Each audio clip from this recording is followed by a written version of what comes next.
Hello, welcome. In this video, we are going to learn drop commands.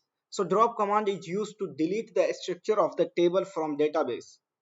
Whenever we say drop, it means it is DDL command and it cannot be rollback. It's auto commit.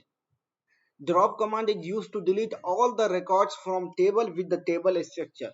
So if we will use drop command on a table, that table will be deleted from the database and we cannot query the data from the table only. So let's begin and see how we can use that one. So suppose you can see this is our table, and in this table we have few data, right? And as we know that truncate command is going to use delete all the records from table but not the structure, right?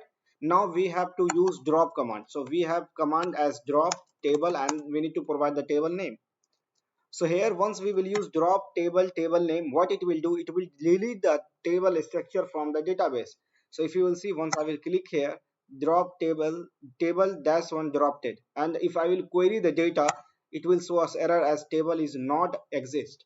That's true. Drop, what drop is doing is that it is going to delete the table from database.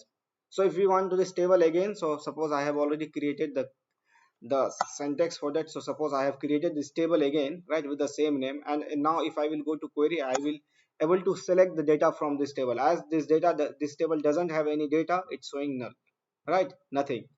And once again, if I will click on this drop command, it will drop the table, and again we will not be able to get the data as table is not existing. And as I told you that drop command is auto committed and it is DDL command, it means we cannot roll back. So if I will go and I will click on rollback, the table will not be come back again because the drop command will drop or delete the table permanently from the database.